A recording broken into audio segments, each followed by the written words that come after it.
Romeo liked to say life was simple. In this world, he would tell anyone who cared to listen, you're either a winner or a loser, and I refuse to be a loser.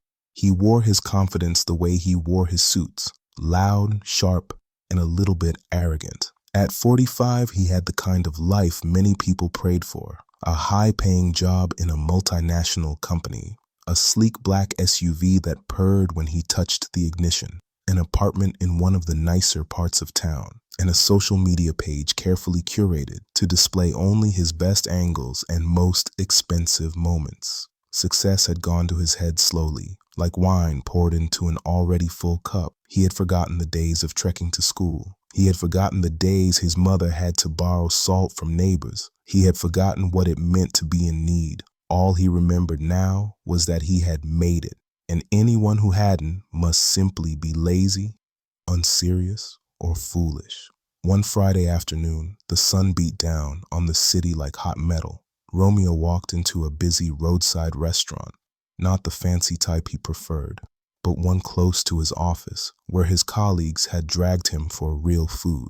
The place was crowded. The air carried the smell of spices, sweat, and frying oil. Workers, market women, drivers, students. Everyone was there, taking a break from the hustle. Romeo sat with his colleagues at a corner table. He removed his designer glasses, dropped his car key on the table in a way that made the key holder shine, and scrolled through his phone while they waited for food. As they ate, laughter grew louder, the room buzzed, and Romeo's voice carried easily above the noise. He liked it that way. He was telling a story about a recent business deal he had closed when a shadow fell across their table. Romeo frowned and looked up. A man stood there. He looked like he was in his early 30s. His shirt was worn but neatly buttoned. His trousers were slightly faded. His sandals were old but intact. His hair was trimmed but rough around the edges. The look of someone struggling, his two hands by his side, clasped gently in quiet humility. His face carried the tiredness of someone who had been walking around under the sun, and the quiet hope of someone who truly needed help. "Good afternoon, sir," the man said quietly, eyes lowered in respect. "Please, I don't want to disturb you. I've not eaten since morning. If you have anything small, anything, sir, I will be very grateful." The table fell silent. Romeo stared at him, irritation rising. He hated being interrupted. He hated being reminded that poverty still existed, especially in the middle of his enjoyment. "Sorry, what did you say?" Romeo asked, his tone already sharp. The man swallowed. "Please, sir, even if it is small food, I will manage."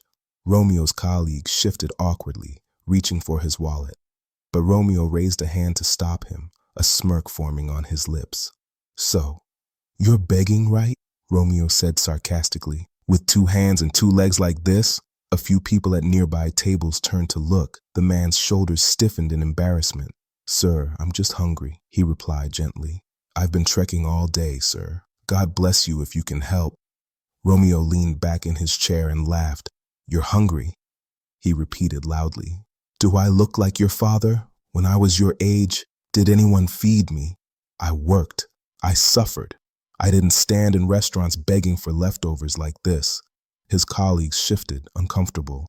One of them muttered, "Guy, it's okay," under his breath. But Romeo was already in performance mode. He picked up his phone and started recording, making sure the man's face was in the frame. "See, everybody," Romeo said, raising his voice, "this is the problem with people nowadays. You want to be begging up and down instead of working. Look at you, full-grown man, no shame."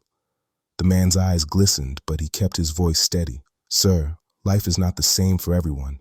Today you are up. Tomorrow." Romeo cut him off with a bitter laugh. Please don't preach to me. If you had sense, you'd be doing something instead of going from table to table. Move from here, my friend. There is no food for you here." He waved him away with a dismissive flick of his hand, as though chasing a fly. The man nodded slowly, the hurt settling into his eyes like a shadow.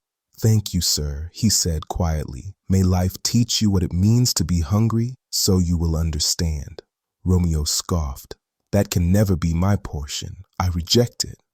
The man turned and walked away, still with his dignity, even if his stomach remained empty. Romeo ended the recording. added a laughing emoji as caption, and posted it online with the words, "No food for lazy people. Stop begging and work." His friends reacted with likes and laughing comments. Some called him Savage Boss. Others joked about teaching beggars a lesson. Romeo smiled, satisfied. He had no idea life had just started writing a different script. The days that followed took a sharp and unexpected turn. After living a high life he could never truly afford, renting an expensive apartment in a posh part of town, eating out often, maintaining a flashy lifestyle built on pride rather than planning.